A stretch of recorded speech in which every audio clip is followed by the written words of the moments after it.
बिस्मिल्लाहिर्रहमानिर्रहीम। अस्सलाम वालेकुम। दुबई उर्दू न्यूज़ के साथ मैं हूं अब्दुल गफ्फार। 50,000 इसराइली नए साल का जश्न मुत्तहिदा अरब अमारात में मनाएंगे। अब इस खबर की तफसील।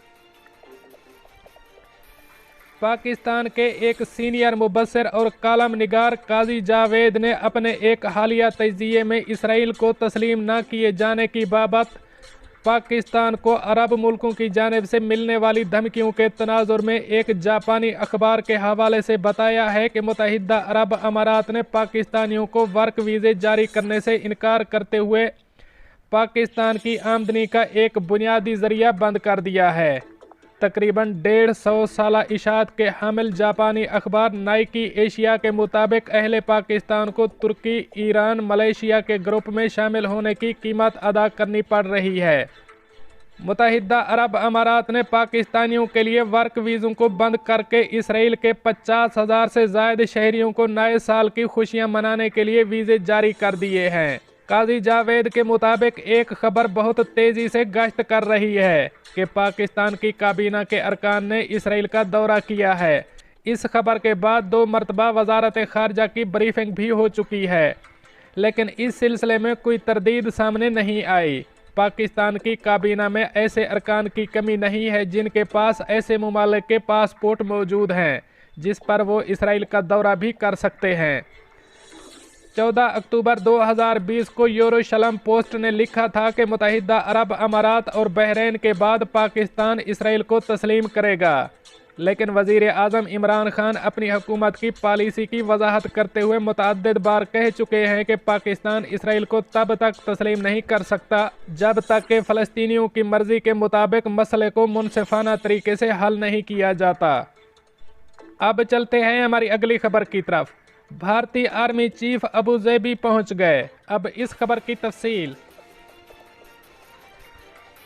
भारत के चीफ ऑफ आर्मी स्टाफ ने सऊदी अरब और मुत्तहिदा अरब अमारात के एक हफ्ते के सरकारी दौरे पर अबू ज़ेबी पहुंच गए हैं। भारतीय मीडिया के मुताबिक chief of army staff general MM नरावा ने मशरिक़ वस्ता के एक हफ्ते के सरकारी दौरे पर हैं।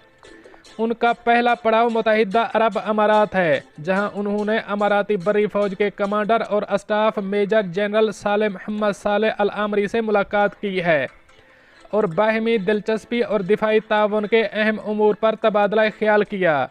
कबल अज़ीज़ जनरल को मुत्तहिदा अरब अमारात की लैंड फोर्स के हेडक्वार्टर में गार्ड ऑफ ऑनर दिया गया, जबकि शोहदा की यादगार पर फूलों की चादर भी चढ़ाई। ये पहले भारतीय आर्मी चीफ हैं जिन्होंने मुत्तहिदा अरब अमारात और सऊदी अरब का दौरा किया है। मुत्तहिदा अरब अमारात से जनरल ने 13 और 14 दिसंबर को सऊदी अरब के दौरे पर पहुंचेंगे और वहां भी मुल्क की अहम फौजी और सियासी शख्सियात से मुलाकात करेंगे और दोनों मुमालिक के दरमियान दिफाई ताउन पर तबादला ख्याल किया जाएगा।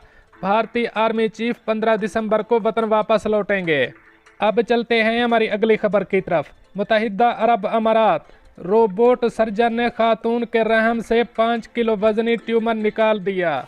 अब इस खबर की तफसील। मुत्तहिदा अरब अमारात में रोबोट टेक्नोलॉजी की मदद से एक 44 साला खातून की बैजादानी से 5 किलो वजनी ट्यूमर निकालने का कामयाब ऑपरेशन कर दिया गया है। ये पेचीदा सर्जरी शारजा में अल कासमी हस्पताल फॉर चिल्ड्रन एंड वीमेन में किया गया।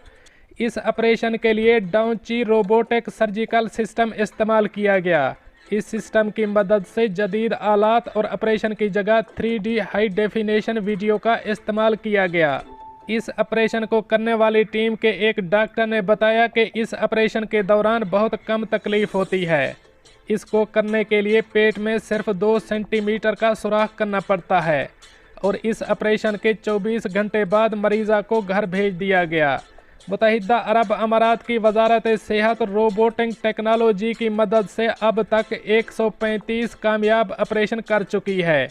अल कासमी हस्पताल फॉर चिल्ड्रन एंड वीमेन की डायरेक्टर डॉक्टर सफ़िया अल ख्वाजा ने बताया कि दीगर तमाम तरीकों से करवाई गई सर्जरियों के मुकाबले में रोबोटिक सर्जरी में मरीज़ को किसी पेचीदगी का बहुत कम सामना करना पड़ता है। दोस्तों, ये थी कुछ ताज़ा तरीन अपडेट्स जो मैंने आपके साथ शेयर की। मिलते हैं अगली अपडेट के लिए, तब तक मुझे दीजिए इजाज़त। अल्लाह हाफ़िज़ व नासिर।